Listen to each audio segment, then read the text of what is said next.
Okay. Because I can't add it. What is going on, everybody? What's going on? Woo! Oh man, we already fired up right now. Gosh. What was that, a dong? Yeah, boy. Yeah, yeah, yeah. Back in the place to be. It is Community Beacon. Brother drop.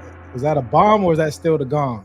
That was the gong, man. Oh man, Lighten up the I'm gong. gonna get the, you know how they say Funk Master Flex drops a bomb on it like that. I'm gonna get one of those Oh sound effects. man. Man. I got a bunch of sound effects. Nah,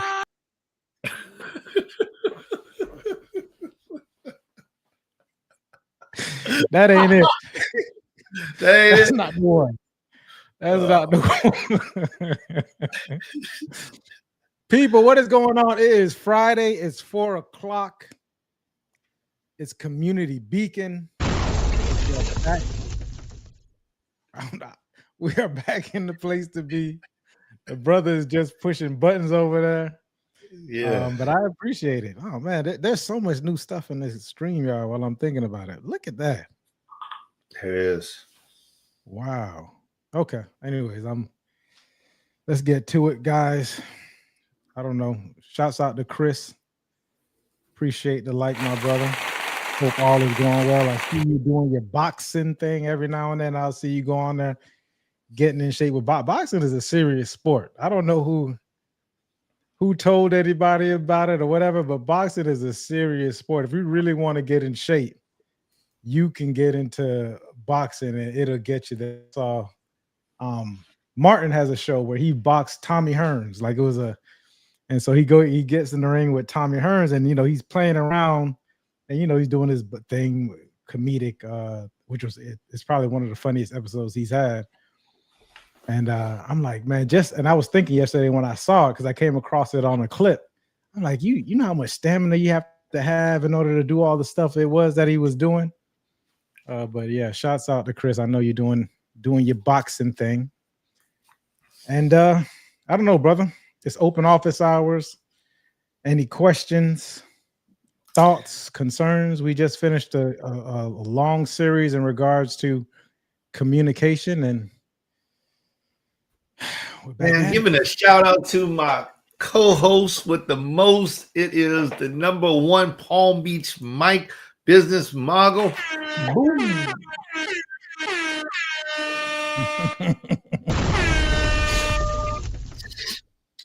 In the place to be, man. In the place to be. Anything on your mind? Oh man. Anything you kind of were mulling over? Listen. I was reviewing a Instagram post early this morning. Today, y'all, was not the day for doing. I'm gonna start it off right there. And it was the day for doing at the same time. It was crazy, man. Woke up, headache, feeling a little dehydrated. And I was just like, had to get to the gym. Just gotta go. Got my clothes on, washed up, drank like 2.5 bottles of water. Got my pre-workout when I got to the gym. You hear what I'm saying, Mike? Not before. When I got to the gym, I started sipping on the pre-workout. So y'all out there know that thing didn't hit until I was already knee deep in the workout. I'm talking about this is all body. This is just mind-body relationship. I am pushing through these weights and I have no focus but the focus that I naturally bring to the table. And I'm done. And I met with Zion. I don't know if you know Zion. Shout out to Zion. And he was telling me he's got to go and do like a show on Sunday. So this guy he's jacked, right? He looks good. He's jacked real well. And he was just like, I got to do a show. It's my first show. And he was like, man, I just wanted to, say good morning to you, man. I'm like, man, this ain't my day. He's like, yeah, but you getting it anyway. So it was a very, very positive conversation. I'm like, all right, I just got inspiration. Appreciate you. You know, go around the corner, start picking up some weights and stuff like that and doing this workout. Before I end up seeing Tony. Shout out to Tony. Y'all check out his IG. He wants people to tone in on him. Tony Williams the third. We're just talking. He walks in with his 2 bottles like he always does. Always got 2 bottles. Walks up to me, smiling with this huge beer. Say, "I'm popping bottles," right? And he doesn't drink, but he drinks Perrier, and he brought in 2 bottles today. I'm like, look at you, man. Look at you. And I had the same conversation. He said, "Yeah, man, but you're getting it. You're looking good. You're looking good." And I'm gonna tell y'all, man, it pays to have the right people in your inner and outer circle. Like for me, I don't even have people in my outer circle that I don't want to be there. I hope y'all understand that. I don't have many people in my inner circle, you know, like Mike, you know, my parents. I just want y'all to understand inner circle is inner circle, right? I don't have that many people there. And in the outer circle, there's not many people there either, you know. So there's just not. But it's just nice though when you just, hey, what's going on? And someone gives you that little bit of encouragement. Because it wasn't the day. I pressed through the entire day and some good things happened. Looks like we're gonna be doing some business, Mike. There's a good possibility to be doing some business with David Waring. Shout out to him.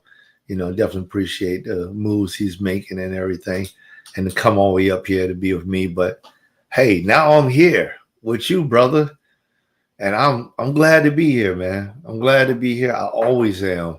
I never know exactly, especially on shows like this. I don't know what's going to happen. I don't know what we're going to talk about, but I know something is going to spark, and when it does, I'm here for it.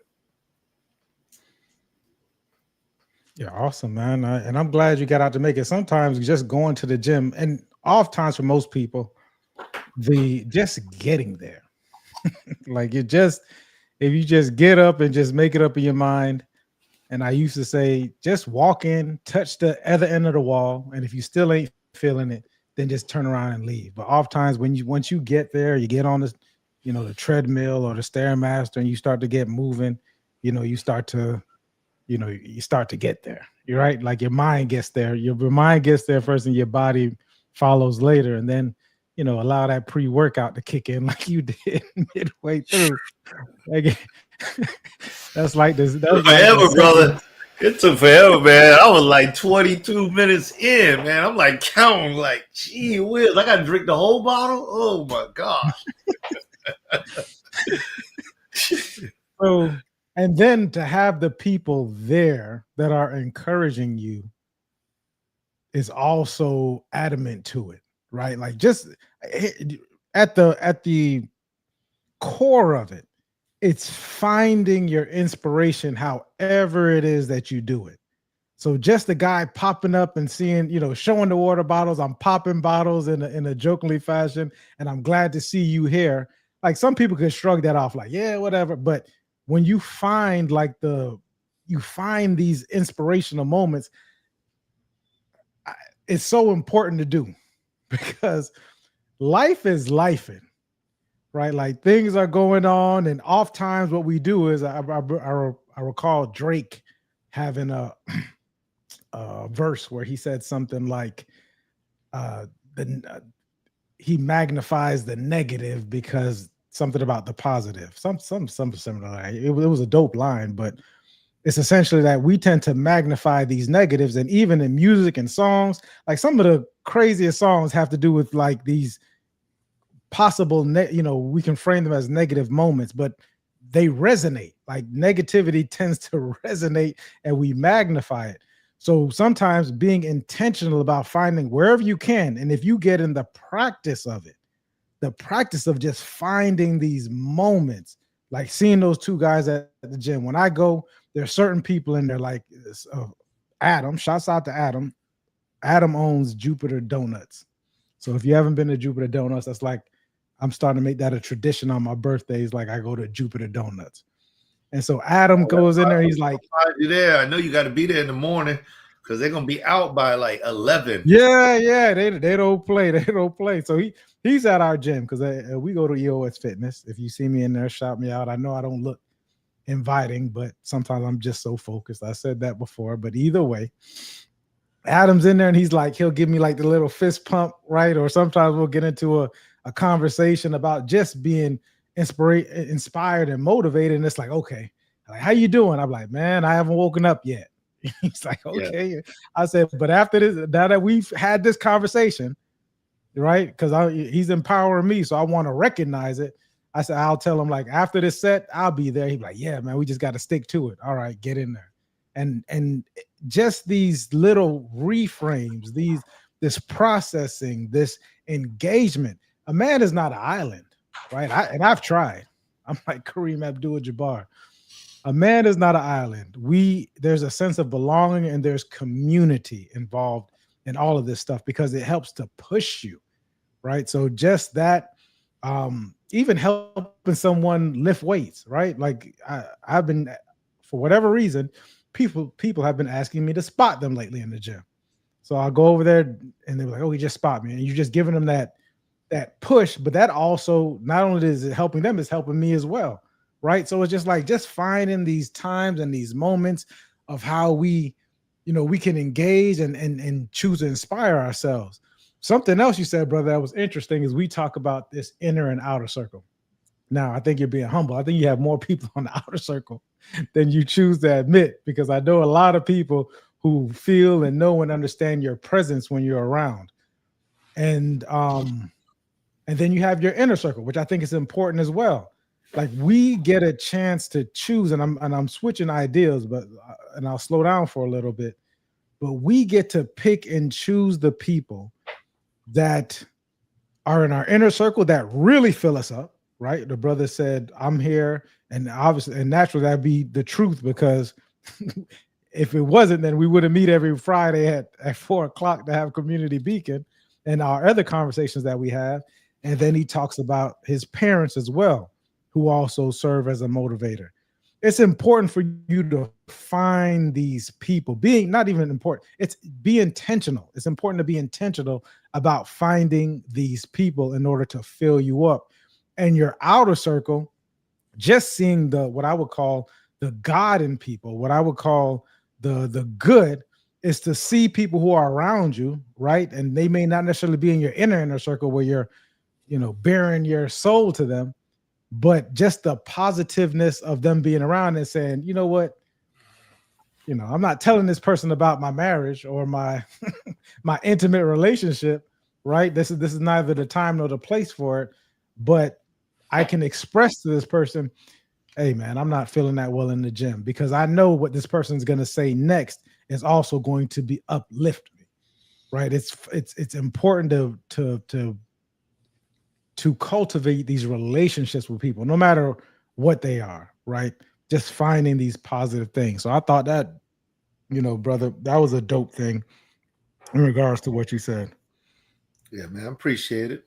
I mean, yeah, granted, with the outer circle, there's always going to be more there, because the outer circle is the outer circle. It's everybody outside the inside, right? Listen, man, you said something that made me just think about this.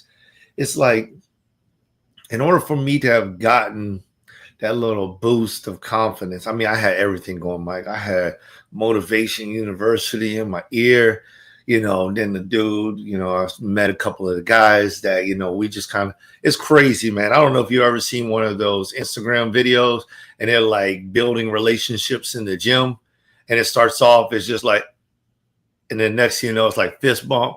And then next thing you know, it's like, hey, yo, what's up? And then next thing you know, it's like, hey, man, let's go get a smoothie. You know what I'm saying? It's just kind of crazy, because gym relationships, because you're on a like plane, it automatically makes you connected.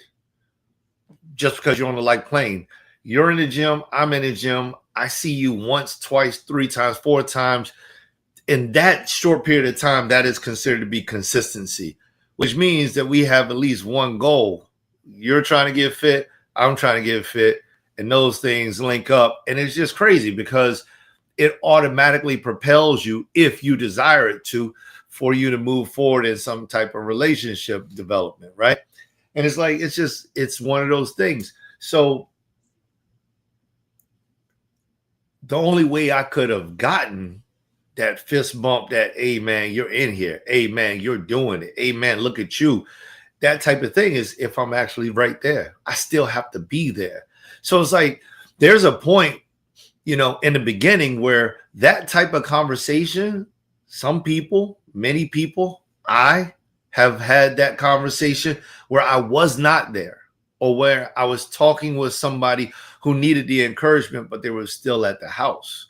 And so you transfer that mindset to going to your religious, your place of worship. You transfer that mindset to having that conversation with your lady. You transfer that mindset to having that conversation with your child. You transfer that mindset to whether or not you show up to work, even though you're feeling down. And it leads me into this point. I got on the phone when I got back. Still ain't feeling it, right? I ain't feeling it. I don't care. I done went through my pre-workout. I done did an awesome workout, burned myself up, muscles burning, nearly twitching, right? So great workout. And I get back, and one of my team, hey, I need to talk with you. Call now. Ring, ring. I get the phone call. Getting on the call ends up being a full-fledged meeting. Everybody jumps in. Bing, bing, bing, bing, bing. So we got all these people on the call. And now we're talking. And while I'm speaking, I'm recognizing what my voice sounds like, what I sound like. I don't sound like what I sound like right now. Like right now, I'm showing more energy than what I had when I was on that call. So I'm like, listen, I know I may sound low in volume, but I'm doing fine. I'm doing fine. It's just one of them days. They respond back, yeah, I understand. Get some rest. I said, well, sometimes you got to get rest. And sometimes you just got to tell your body what you're going to do.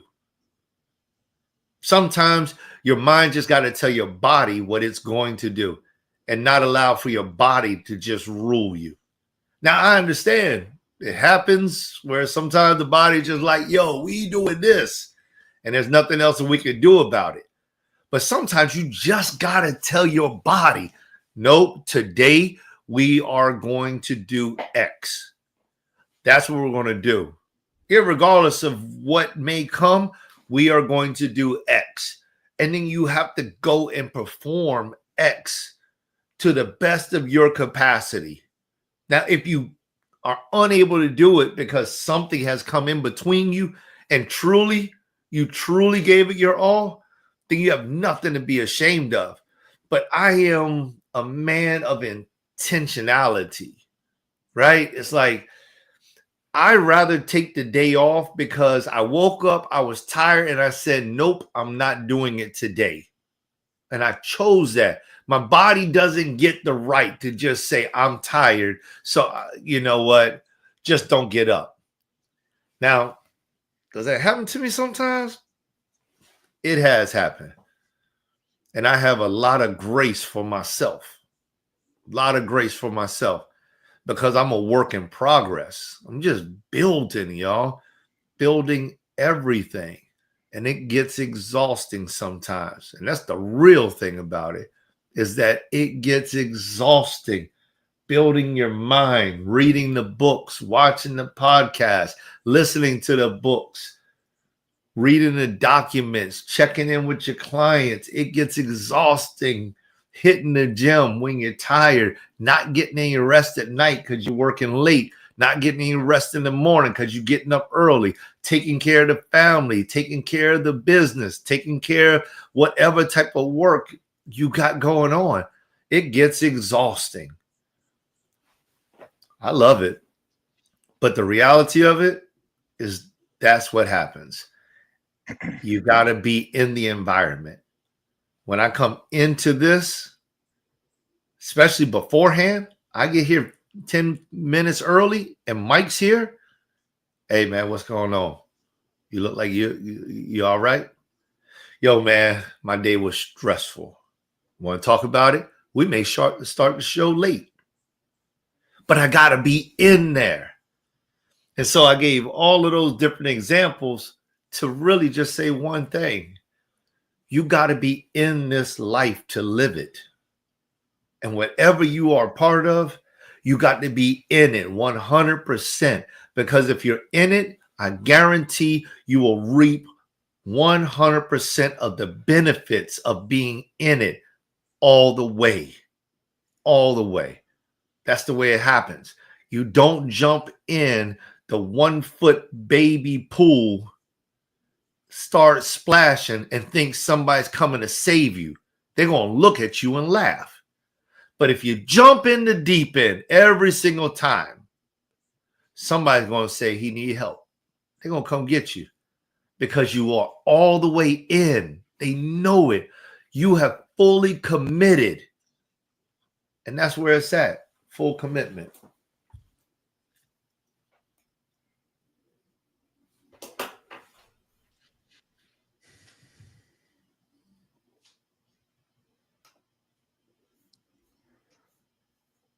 So what I hear is there's a dope lady online. Her name is Raquel, the capacity expert. And it was interesting because Chris and I were talking about her today, and she was saying that a lot of people believe that their capacity is a certain level.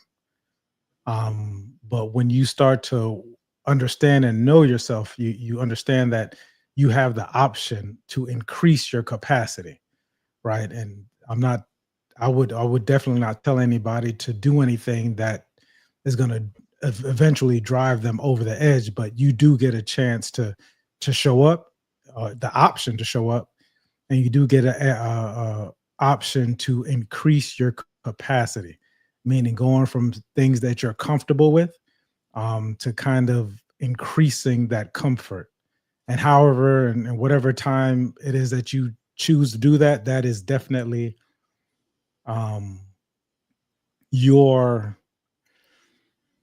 it's your journey. It's your journey to have. I would add as well, and this is interesting because, like I said, I was talking with Chris earlier while I was at the gym, though, so I was getting a dope workout in.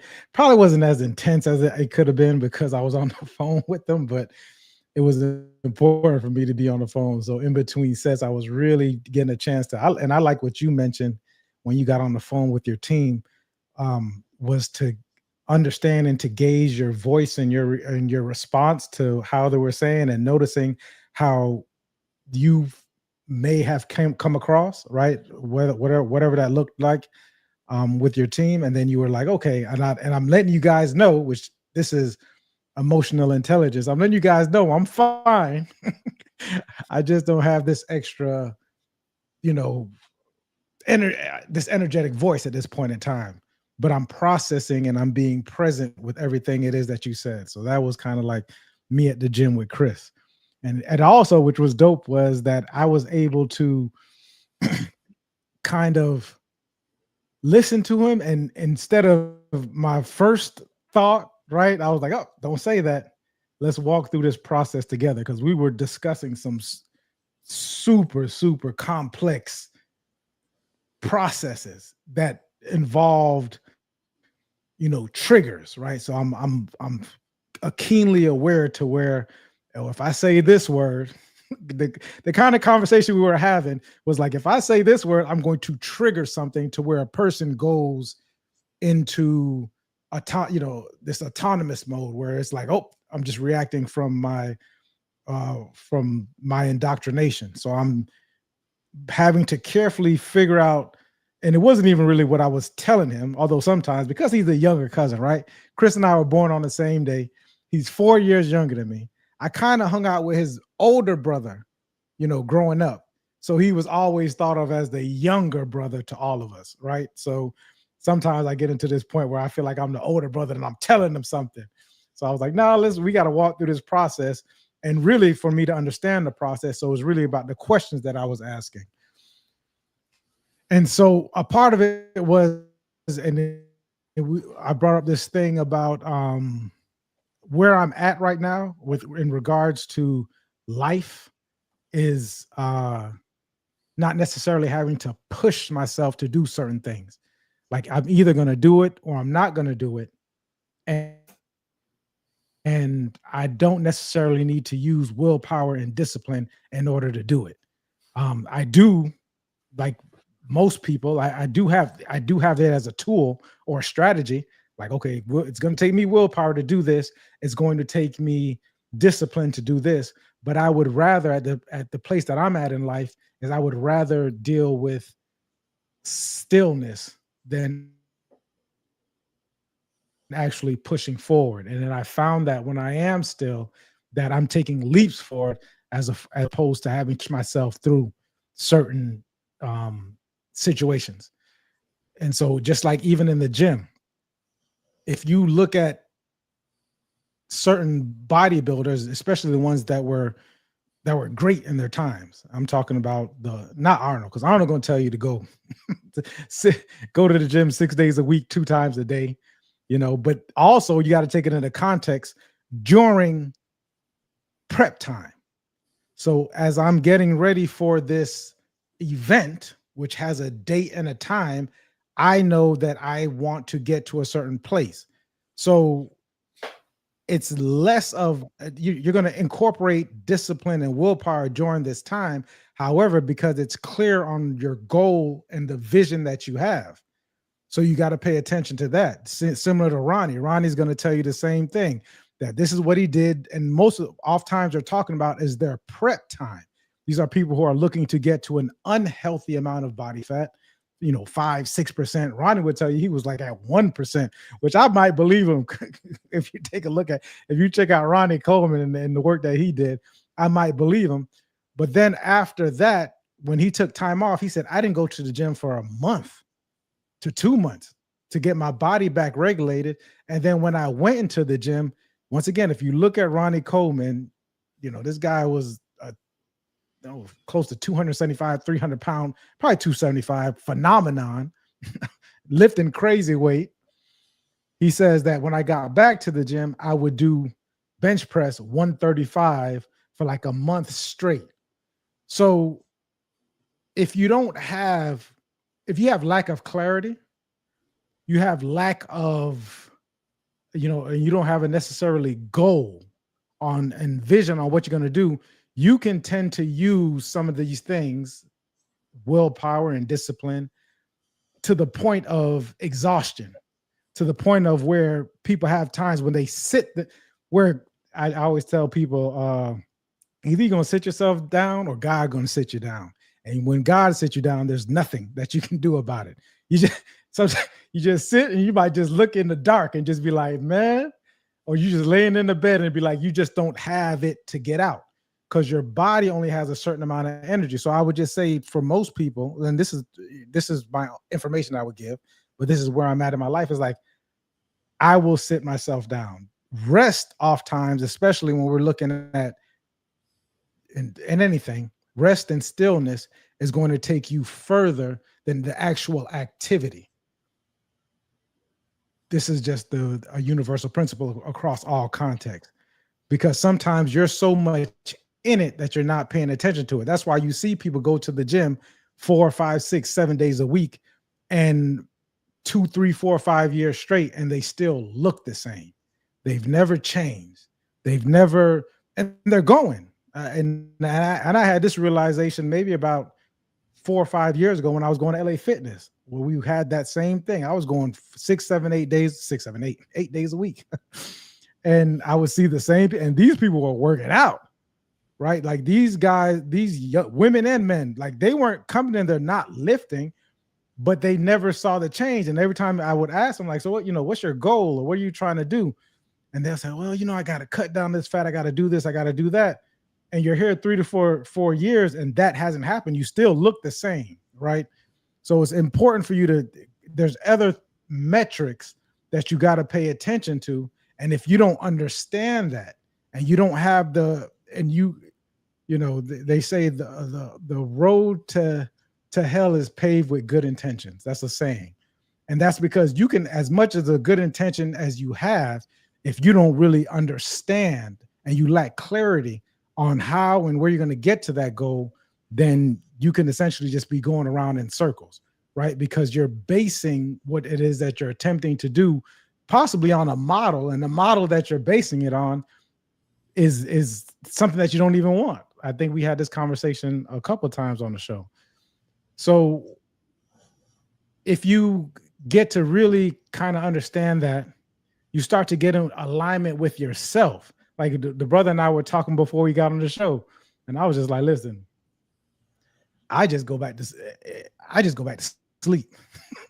But I make the conscious decision, like, because I'm such an alignment, and I wouldn't even call it intuitive. I'm not going to call it intuitive because it's based on metrics. It's based on numbers. It's based on, I look at it. Okay, what did you do? Right? Like one of the newest goals, which I stopped doing for a while, but I'm back to it, is actually logging what it is that I eat. Right? Like actually taking the time to write it down, not say, I think I ate about this much.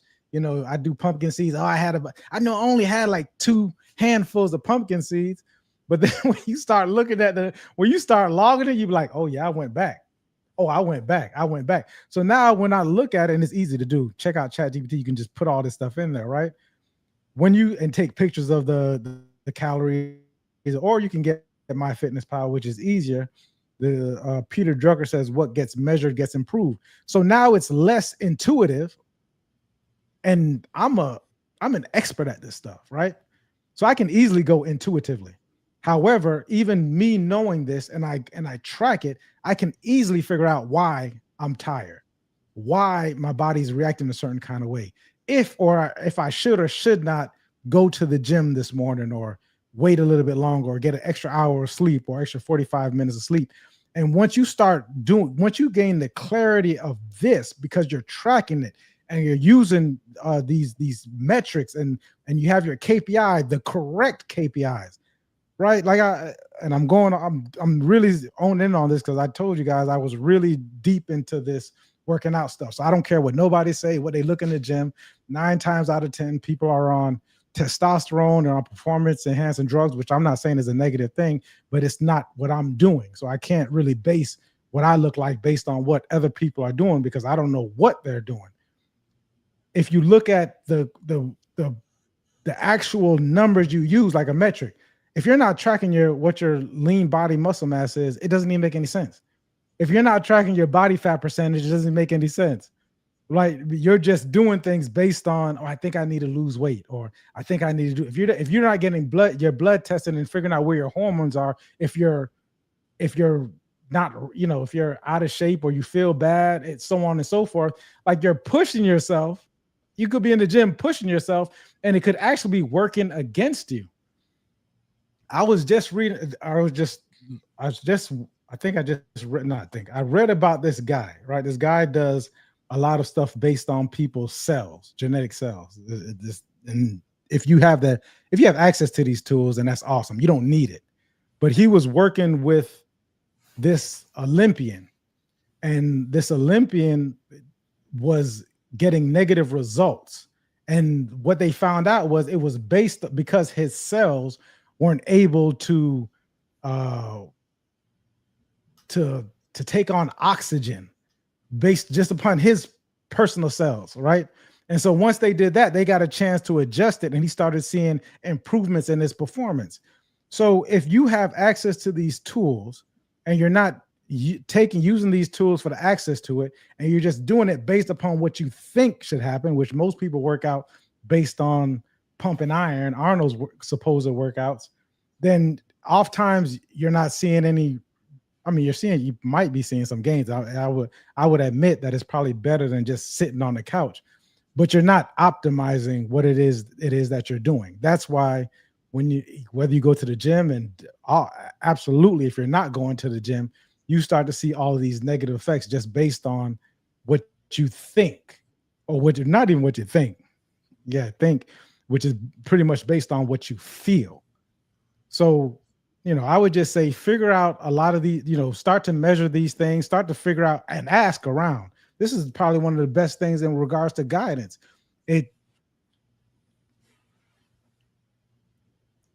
It's interesting to me, the amount of information that we have, the amount of scholars that have come before us, and this isn't anything, that we continue to do things based on how we feel and then wonder why it is that we're still getting the results that we're getting.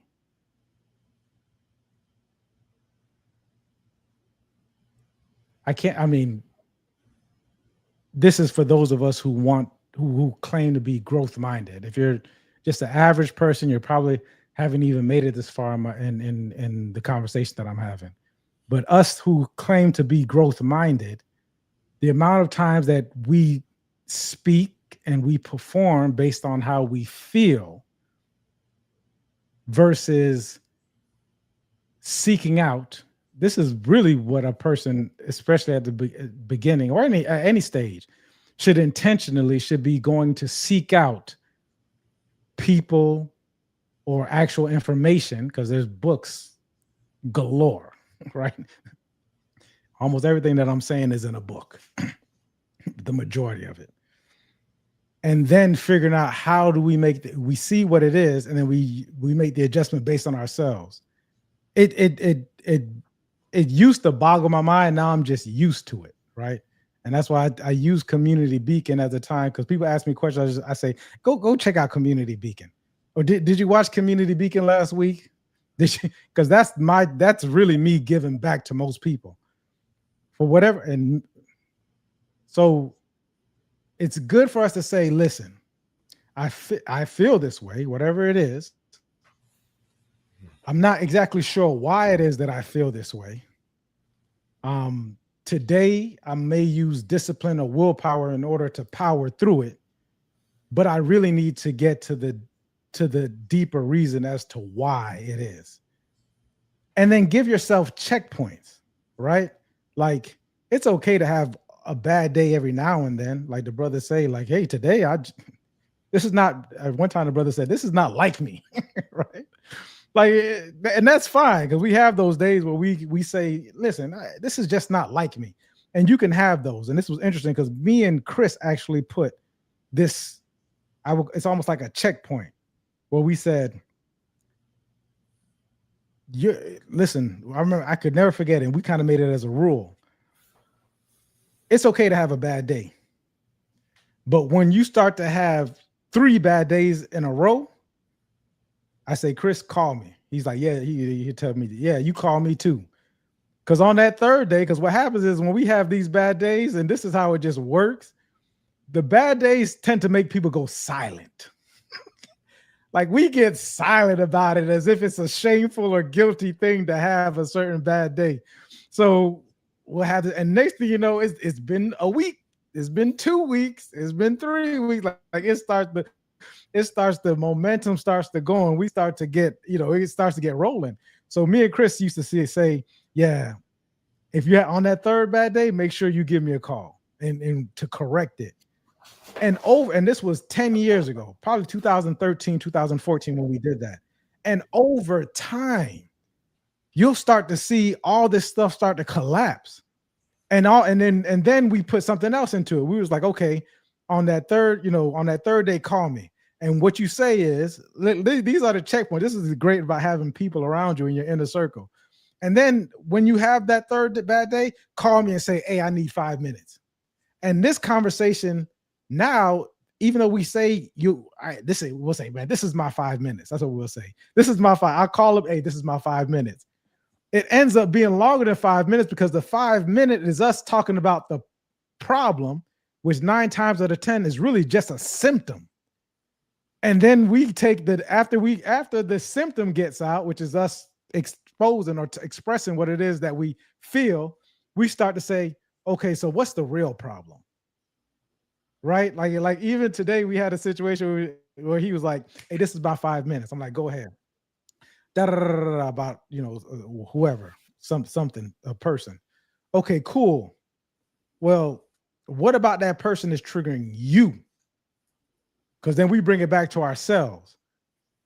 And I say, okay, so when I'm hearing you speak on this is what's coming up for me, right? Because this is what's coming up for me about this person, but it's really telling me about myself. Like, what about myself do I see in this person that's triggering me? Because if I didn't see it in me, then it wouldn't even come up on the radar. So we get a chance to actually break it down to the actual root, as opposed to the symptom of whatever it is. So, I said a lot.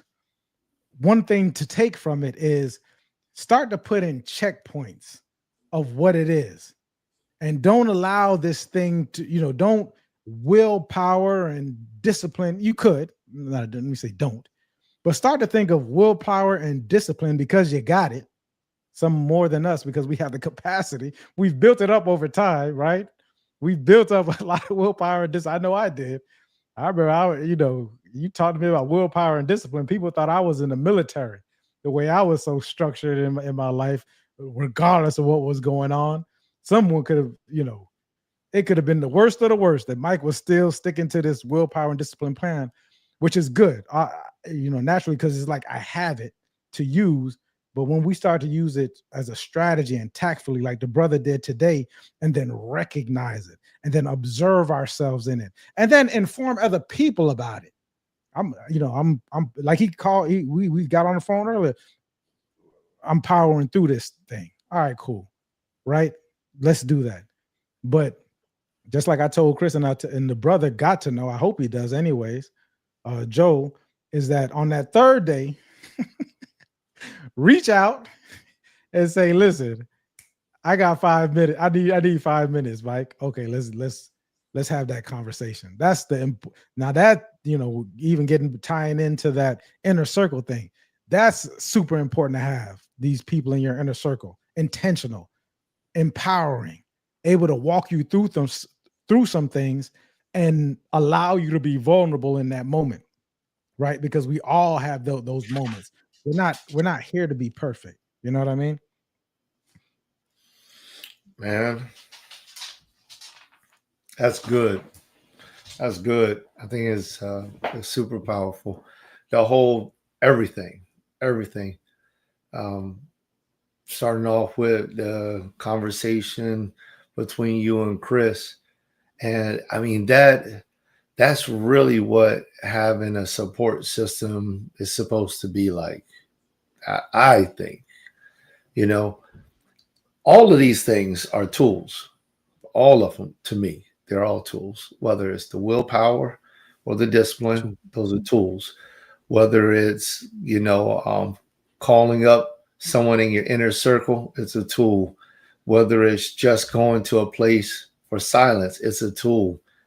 And I know for different people, they got a saying. It's a saying, different strokes for different folks, right? And so it's a saying because it works. There have been times for me, myself, Mike, where it's like, okay, today we go to the beach. That's it. I'm going to the beach. I'm going to watch the sunrise. And I'm going to sit there and lay there as long as I need to. However long that takes. I ain't getting up.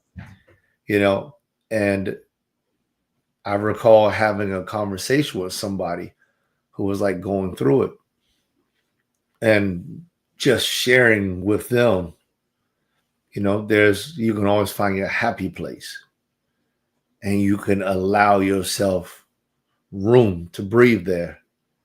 I recall sharing with somebody else a scream, as crazy as it may sound, sometimes just rolling down the street or while you're in your house by yourself, you just let it out. Just let it out. It's energy. There's pent up energy sometimes inside of your body, and it needs a place to go. And when you don't allow it to go somewhere, it gets lodged somewhere, right? And get caught up in different places. It's like energy flows. And so when it begins to flows, for instance, in a car accident, we've noticed and studies have proven in a car accident that a lot of times drunk drivers will survive. Sober drivers will not. And the studies have shown, like you can check the body, the blood, the troponins, and you can find that there was stress inside of the troponins of the sober driver. And in the drunk driver, there was none. The heart suffered no stress. And it's because the drunk driver was unaware of the true danger, while the sober driver was very aware and fearful. And because of that, they locked their body up to prevent something that was possibly unpreventable. And because of that, you have broken joints because the energy moves. And in those places that you have locked down, the energy is flowing through. It hits a joint and it'll snap the joint because it doesn't have a clean way to move through the body. Whereas in the drunk driver, because their body is just like all the other pieces that are floating around in the car. I don't know if you ever looked inside of a car after an accident.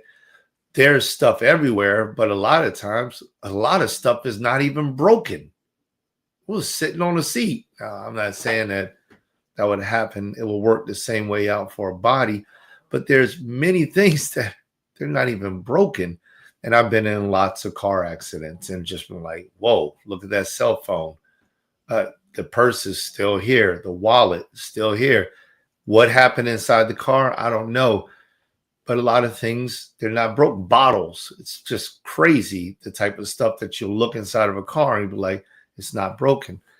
And so when it comes down to the stress, there's an energy behind this stress. And when it enters into your body, the greatest thing that we can do is learn how to allow it to move through us, to release it as soon as possible. And so all of these things are tools. I see them as tools. And, I absolutely love that. And the thing that I've learned with it is that, like, what you and Chris are doing, I haven't always shared all of my innermost things. That's something that I learned how to do in the last decade or so, learn how to really share my innermost things that are going on, because I learned that identifying what it is that has caused me to feel the way that I'm feeling has given me power over whatever it is. Now, there was a point in time when I could identify it, but I didn't know how to solve it. So I did have to do research, and I had to talk with people, and I had to try some different things, and I don't know if this is a like comparison, and you can tell me, for the way that you view like discipline. But for me, when I figured out what it was, then I began to navigate myself. So first, I took this huge solution base. Let's talk about being tired, because that's an easy one for me to narrate. So super, super tired, headache, feeling like I want to vomit, right? Okay, this thing has got me laid out, like you mentioned earlier. If you don't sit down, God is going to sit you down, and you may not be able to get back up right away. So I started to recognize these things.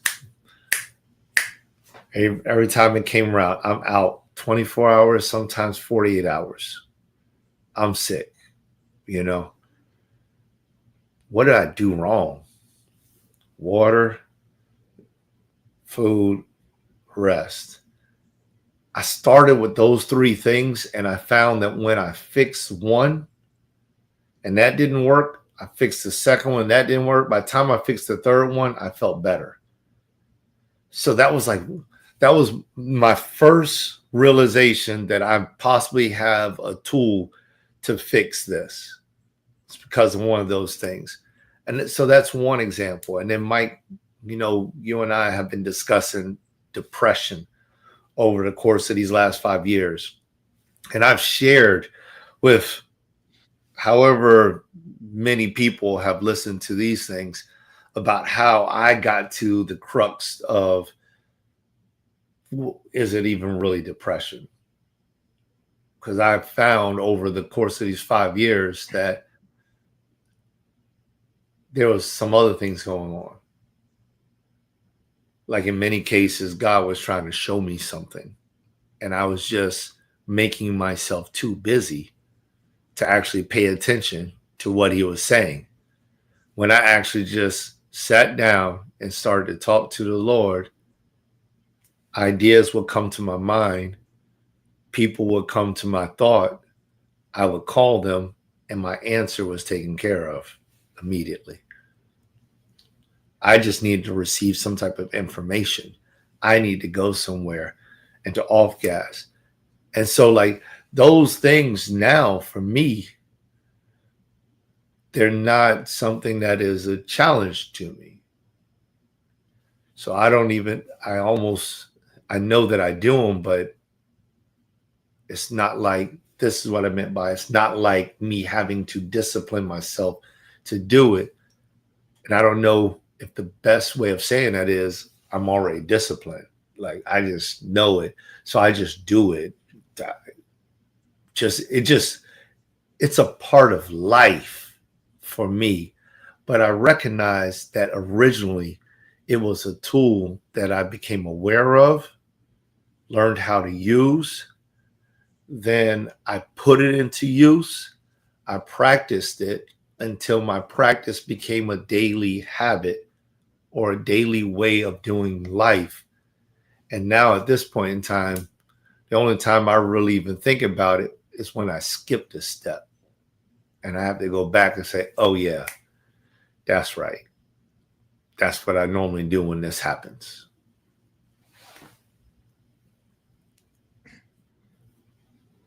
I love it. We have these tools, brother. So when the biological component of what's going on, and this is something that we can, I don't want, nowadays it's getting a lot easier, right? So the water, which is, I started saying like, now, when we start talking about people's food and the things that they're putting into their body, when you talk about it to people, it's almost sacrilegious. People get upset about this stuff. But I'm explaining to them that a lot of our issues tend to be largely biological and environmental. We eat a certain kind of way, we've used so being able to actually observe it, right? And I'm not telling people to change what it is that you do. Eat whatever you want to eat, right? I would say that if we're saying that we're growth minded, to take these things into consideration, hydration is important. You mentioned that. You said water, food, and something else. You mentioned rest. Sleep. Was that what it was? Yep, water, food, rest. and rest. I can't hear. Yeah, sleep. Okay. So water, food, and rest. If you just take that in itself is going to give you a lot of information as to why you're not doing it. And if that doesn't work, then you go through the process. And I'm agreeing with you as well as far as discipline and willpower. Like they aren't negative things. Anytime you're going to go outside of your quote unquote comfort zone, out of being, doing things differently, you kind of gotta, it's gonna take a different kind of energy. So sometimes, so at that point in time, like you mentioned, you recruit these tools. Just it's all, discipline and willpower is almost like love to me. It just exists. Yeah. It's just a part of life. It just exists. And what happens is that people say something to us, right? Where it's like, oh, you just not like, it's like me telling Elijah, you just not disciplined, right? When my discipline was cultivated by my environment. I had to be disciplined, right? It's a different kind of way. Like I didn't have, like say going to school, right? I had to show up at that bus stop at X amount of time, right? Or getting up at a certain time and getting ready for school, or my mother would just be in my ear, she'd just be, you late. I just knew up. So it was just like, it was cultivated. I didn't even do it on purpose. It was a product of the environment. So then as I got older, it just became a part of the process. And people look at you, how did you get, why are you so disciplined and willpower? Listen, I had to, right? Like that was a part of my survival tactics and strategy as a young kid, right? I need to be on point because I don't want my mother to be yelling at me when I get to school and so on and so forth. Well, Elijah's coming through with a different environment. He gets to see it, right? So he knows that he can access it, right? Because he sees me do it, but it's not it doesn't depend on, in his mind, his survival. His environment is different, but it's there because when he needs to do it in his mind, whatever that is, maybe it's to impress a friend, maybe it's to whatever, it's in there. Like I said, I spoke about it last week. I'm so proud of him, of how he gets ready to go to school in the morning, right? Because when he's here, it's that way. But when he goes to his mother's house, maybe it's different. Maybe he's used to her nurturing him more. I'm not saying that's what she does. I'm just saying it might be a different situation. But he knows that he's capable, right? So all it takes is for us to be aware of it, and we can use it. Let me jump in there about here's a love question before you go to that next part, because I thought that was just so good when you compare love to willpower and discipline. And it's like, I know I have my belief, and maybe yours also, is like God is the ultimate. God is love. That's my belief. But like when you mention love as like a tool, it's like that is so true. It's like you can apply love. You can literally apply love, just like somebody is going to force their way through a door. You can apply love through a door. You can surgically utilize love to manifest things. And it's like, and I'm not talking about a false sense of it or using it for the wrong purposes. It would work against the word in itself. But it's like when you think about love and you have a scenario that you're going through, you can actually lean into the love side. You can just choose to say, whatever your belief on what love looks like, that's what I'm going to do in this scenario instead of something else. And it's like that. It's a crazy thought, maybe to some, but it is one of the major things that I have used to develop my relationships with my children on a high level. Is when I thought I was going to, oh my gosh, I can't believe they did that last time, and I'll go in and I might even come to that door like, boom, Kool-Aid Man is here. And the first thing I'll do before I get any thought out of my mind is, what do you got going on? And the minute they say something, I say, all right. And I just move with love. I change the whole atmosphere. I mean, my kids, sometimes they think I'm crazy. But then we go down the route of love, and the relationship is huge now. Relationship is huge. So I just had to mention that, man, because I don't want someone to brush off what you said, because you said it and then you went to the next thing. But I'm like, yo, people don't realize that love is a tool that they should be using inside of their life, just like empathy or compassion. These are tools that they should be using. I digress.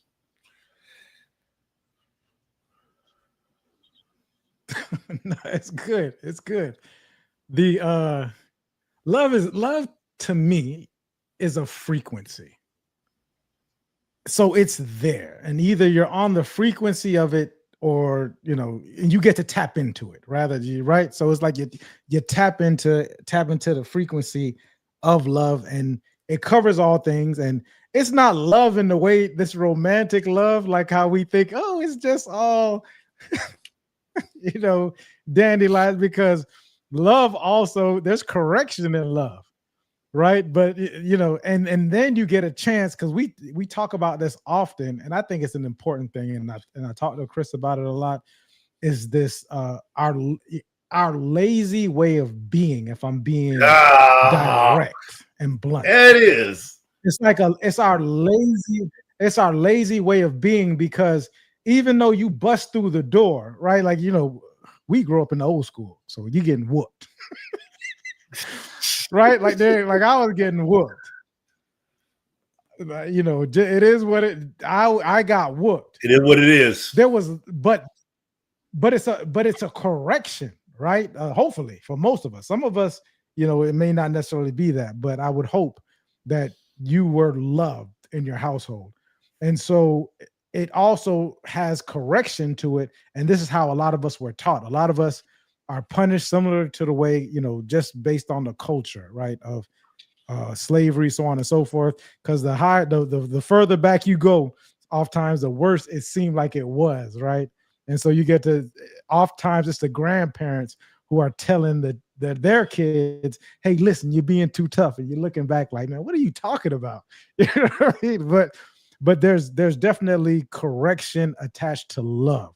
So anyone who takes the time out to correct you. Now, how we express that, the tool, empathetically, right? To gain an understanding.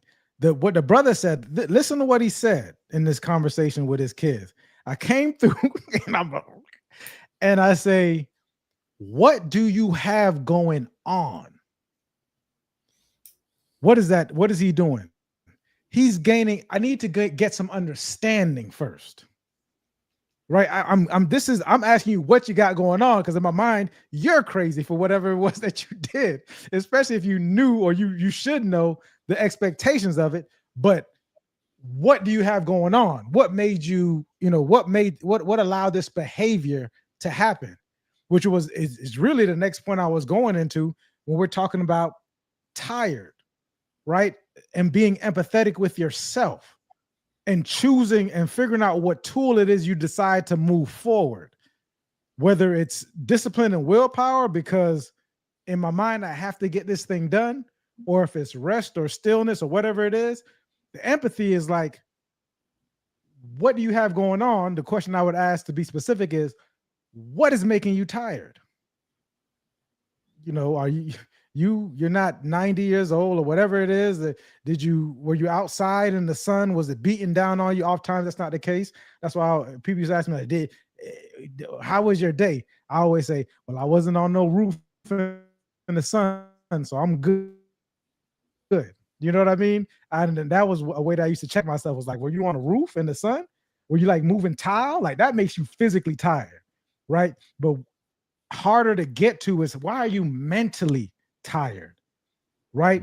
And for today, not yesterday, I used to say, not yet, for today, are you at your capacity, and have you pushed a little bit past it, right? Okay, so what is that about? Because if you start to go through this process, right, and this is starting to be my super process, I start to go through this process, then a lot of these outside forces that are talking about this shame, this guilt, that make me want to discipline the willpower, and knowing that it's going to be okay tomorrow, because all things work together for the good.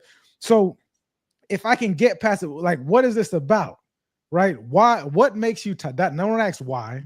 Chris Voss will tell you don't ask why, because it makes you, it's almost like singling you out. But what made you tired?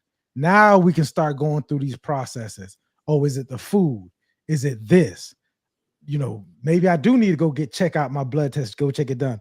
Or did you do something the day before that you should be tired today? If you come into the gym with me and it's leg day, right? Let's say it's leg day. I remember me and my brother did it the other about 2 weeks ago. Me and Mark went into the gym, right? And he's telling me about and I said, okay, let's get in there. So now he's pushing me and I'm pushing him. The next day, it might make sense for you not to do anything, even though 6 months prior or whatever it was, 3, 4, 5 months prior, you were doing leg day and you were able to go in the next day and do chest day, right? Now, because of what you did the day before, you can go in today and say, listen, and start thinking about your CNS, your central nervous system, because you're frying that if you go in there and try to do something else. Now, the next day, I'm going to make the adjustment. Okay, this chest day, I'm really just going to be focusing on certain things. I might, or it might end up being more of a, I'm stretching. I need to stretch today.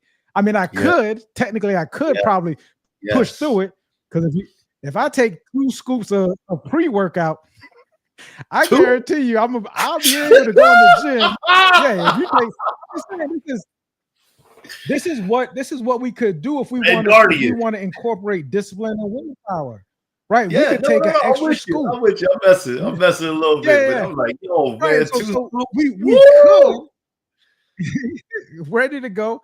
So we could do that, right? That absolutely we could push through it, but then next week, you're going to be trying to figure out, like, why is my sleep schedule off? Why is my body not reacting the way it's supposed to be? Right. And then next week, you might be not able to go to the gym. Right. Or you might hurt yourself and you're like, how did I hurt myself on this lift? I normally lift 200 to 225 to be correct for most people. I was lifting 225. Man, and I only got up to 160 and I hurt myself, right? Because now you're pushing through it. But so now this is just a systematic way of moving, of figuring out, and this is the lot, and this is a systematic way of getting to the crux of the issue. Like, what is really going on? Mm-hmm. Brother, you said something that was interesting. You said, you were wondering, you were not paying attention to what God was attempting to show you.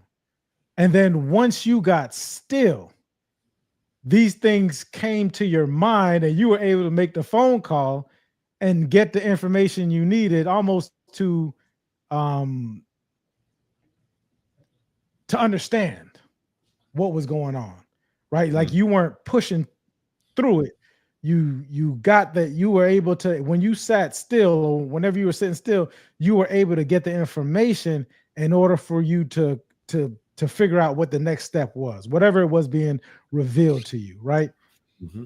Oftentimes what we do, and this is a powerful moment, and once especially us as men, because we're learning how, it's interesting, we're learning how to express these things that are going on without just like I'm not just pushing it down anymore.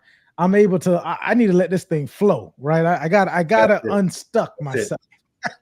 I gotta unstuck myself.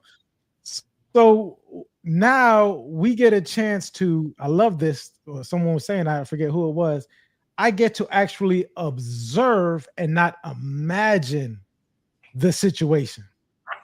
Because oftentimes what happens is we tend to imagine the things based upon, because we're told certain things, right? We've been brought up a way to, or we've only accepted certain things as far as imagining it. But once we start to observe it, and because the signals are coming, I'm a full believer of, the Most High has given us all the tools, and we just get it, or is on a frequency. We get to access these things and use it for us to a healthy way. We start to observe it. We start to say, oh, okay, I didn't know I could call Joe. Right? I didn't know I could call Joe, or, because if we haven't done it before, I didn't know if I could. And guess what? This is also increasing your capacity. right? Because when one and one come together, oftentimes it shouldn't make two. To me, it does make two anyways. It should be exponential. I get to access Joel for his information and his experience and his I have that ability to do it. Joel didn't just come into my life. Like a lot of the ways that it happened, it was an intentional way of us wanting to be growth. Like we were searching for information, I would imagine. I know I was at the time when I met Joel. I was searching for information, right? And then so me being intentional about the search led to this, led to that, and boom, next thing you know, here's this guy walking through the door. You know what I mean? and we're having conversations. So it was this intentional way. And then for us to say, okay, now that it's there, for us to utilize it. I think as leaders, one of the things that lead to regret or I don't want to say conflict, but that lead to frustration will be the word, is not knowing or understanding or even not wanting to or understanding how to utilize the tools that we have around us, right? Like not being able to, and resources rather, not utilizing the resources that we have around us. Because here are these, Joel, a brilliant mind. And if I'm just stuck in a place where I don't understand or know how to utilize it correctly because I don't want to get out of my comfort with it or even ask him or be vulnerable, which is also another tool is vulnerability. Being vulnerable, almost would call it a superpower. I don't want to be vulnerable in a certain kind of way. And then oftentimes like even knowing this person can, has the know-how. Like, and so to reach out, and because I may be scared of this person saying no, or there's certain expectations surrounding it, or I'm looking at my value. Well, if I don't add value to this thing, then I'm not going to ask this person, which is something that we get a chance to take a look at. Like you just being born, you have value, right? If you really look at it, no baby is walking around like, I don't got no value. Like this is a learned thing that we got coming up. Like we learn about this stuff, right? This is a part of the narrative. Like you gotta, and I know some people will get mad. You gotta provide. Do you? Like you don't have value otherwise, right? You can't think. You can't just. Your presence is not of value. I think it is, brothers. I think your presence is value. Just because I don't know how to extract it, that doesn't make you not valuable.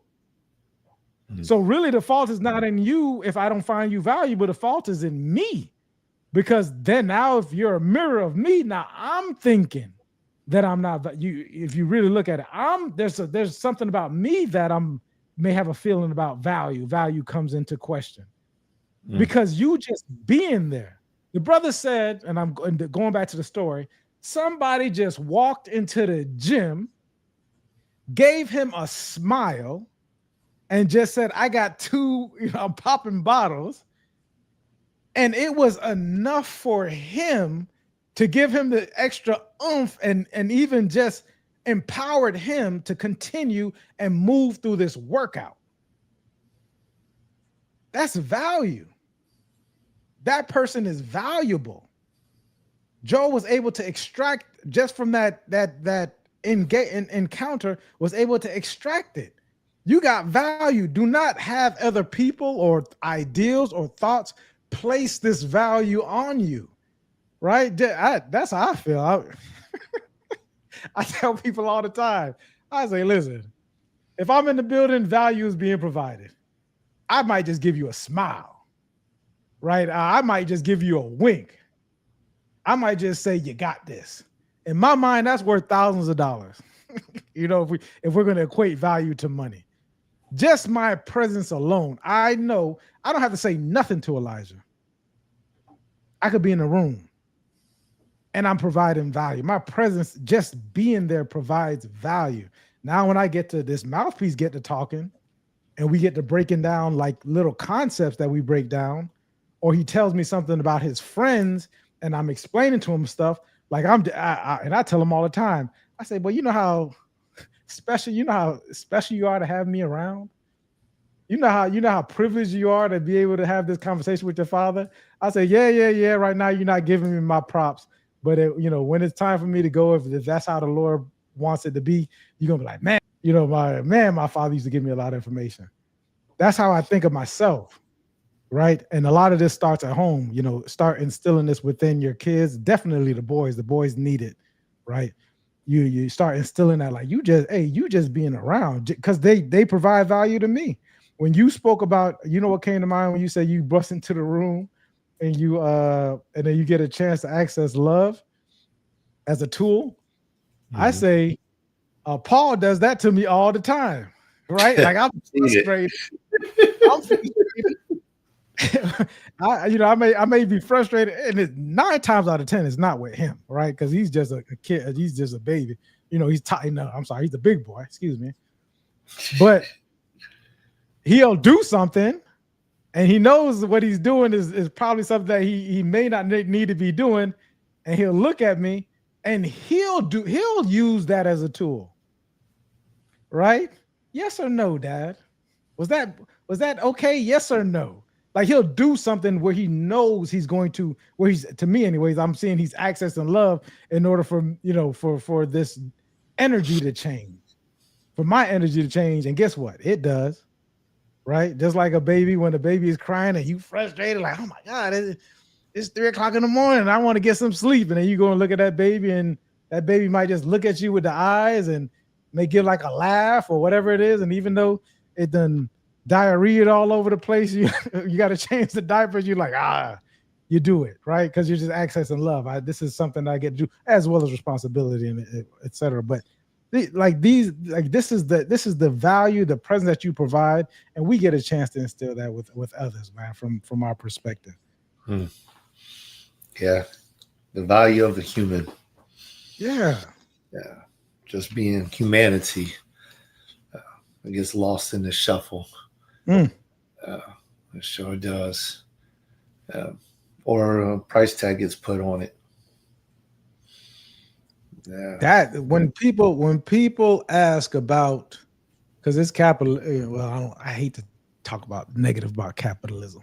I hate to do it because I'm a big fan of free market trade. I'm huge on it, right? I'm definitely not a communist in any. I don't think so, anyways. Extreme communism or that ideology. I wouldn't even call myself a socialist, right? But one of the things is this extreme capitalism, which, because we're given these ideals, and it's really based on a model that we're not, most of us haven't taken the time to really look into, right? We started to value we don't even value resources. We value lifestyle and money, like the actual paper. Like I give somebody $200 in their mind today. I give you $200 in this paper currency, and it may change the way that you feel about yourself. Right. Or I give you a certain lifestyle for a little bit, which is what they do. You'll see people, oh, I'm in Dubai, or, and I'm not saying that you don't go explore and see the world, but when it makes you feel as if you're better than somebody else because you were able to do this, that's where the rub comes along. So now we did that, and it started small. And then all of a sudden it became transactional. I think relationships are transactional, right? Marriage is definitely a business because you're signing a contract, but relationships are transactional. But when the transaction is based on money and lifestyle within itself, then there's an issue. Like when it's just like solely money, like when someone's telling you, oh, this person needs to make $100,000. Right, this person's worth is based on this money. And then we understand that money, there's inflation involved, right? Like because the 100,000 isn't worth today what it was worth 10 years ago. When we start to actually like we went to the actual money, then there's an issue, right? Because what about everything else? Didn't Eddie Murphy? Correct me if I'm wrong, but I want to say that not new Eddie Murphy, old Eddie Murphy. Didn't he? Whenever he got with a woman, they had to like sign a contract that stated that they would remain a certain size and shape. Gosh, man, I gotta look that up. I'm telling you, man, I want to say that I read that. Eddie?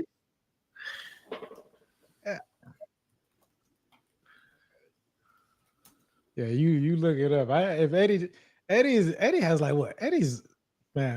I was talking about Eddie today, Eddie Murphy, man, and some of the stuff Harlem Nights, with him and Richard Pryor. I still think Richard Pryor is the best stand-up comic. I mean, he introduced everything. Oh my God, he shot my pinky toe.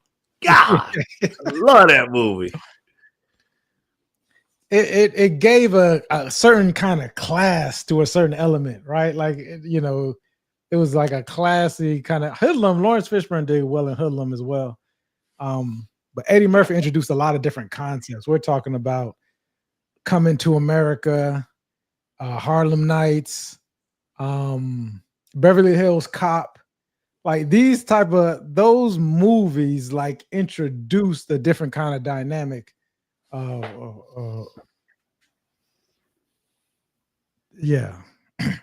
Was it him? I know you were looking it up. Yeah. I know Martin said that. Martin said made a joke about something similar to that, where it's like you got to be. When they were writing their vows, he was like, Martin has the weight that she has to be, and he was like, yeah, because I don't want to get married and she just blows up, Rev. Yeah, so the check, it comes back and says that there's no credible evidence.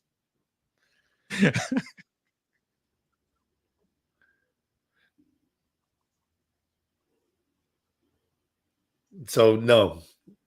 Fact check says no. There was as a divorce lawyer. What's his name? He's pretty popular. He was on Soft White Underbelly. If anybody gets a chance to, James Sexton, that's his name. And he said he wrote up a prenup where they did have that in the prenup, where if she goes above a certain kind, he said this was one of the most extreme ones, anyways. But if she goes above a certain kind of weight, it reduces the amount that she would get if they were ever to get a divorce. And I thought of course, like I said, it was extreme, but I'm like, that's insane. And I love to see them defend that in court, because how do you defend that? Like all of a sudden you got to bring in a weight scale during the mediation or proceedings, and this person has to get on it. But that might be the opposite with that's a whole different conversation. That might be the opposite. I once we get into a certain kind of aesthetic, because I do believe people should be in shape. But I think that starts from the head, right? If you, this is Mike's opinion. This is Mike's opinion only, right? If you like a certain kind of, if health is an issue or a thought of yours, if you're not leading health in the household, then I don't understand, how you could expect it from somebody else to do it, right? Like you should be getting up and walking with this person. Hey, anybody in a relationship with me know we are going to the gym, right? We're gonna at the least we'll walk, or we're gonna be asking questions. But for most people, if that's something for you, you definitely need to. That's part of the due diligence period to ask that question, like, hey, how into health are you? So on and so forth. But it's super important to me. I'm not saying that we need to be, 15, 16% body fat, but we definitely need to care about health, because I definitely want you to live long, without, if it could be helped. So yeah, I can shout on me if you want to, but we definitely we're down a slippery slope in regards to health in America, right? I think 70-80% of our women are obese, and so that deserves taking a look at, especially in the environment that we're in. All right. What else, brother? I think it was time well spent. I thought we were going to do 30 minutes. Yeah. That's all right. We had something to talk about. But hey, man, for all y'all out there, if you have something that you want to discuss, please DM Mike or me. We got so many different channels up here that this is broadcasting in. So please, somewhere along the way, or if you see us in the streets, say, hey, y'all want to talk about this again? Because it's probably going to be an again. We've talked about lots of things. All right. That's all I got. Yeah, awesome, guys. Listen, if you go back and look through this episode and because a lot of stuff that we spoke about didn't just happen overnight, right? I don't want to be sitting here having this conversation with someone and not be empathetic or sympathetic to your plight. There was a time when a lot of us were like, we didn't have the information. We didn't know, right? Right. So we got a chance to look at it, to develop processes. And over time, especially when it's you get around the right people, you start to practice it, you start to put it in place. A lot of this stuff it just becomes a part of your process, right? To get to where you are. And but you need to be intentional about it. So when the brother says to DM him and he's offering a mentorship or guidance, so on and so forth, have the conversation. And the first time, I know I have conversations with people, and the first time they say, man, Mike is a nut. You know what I mean? Like, there's no way, right? Because this is brand new information. I'm sure it was the same for me. Like, you telling me I can't eat this? I remember the first time I saw how much Chick-fil-A, the calories were in Chick-fil-A, and I'm used to eating it all the time. Like, oh, this is crazy. Right, like this is 2,000 calories and it's only one meal and I'm still hungry. I'm just using that as an example. It's different, but as the Mandalorian says, this is the way. This is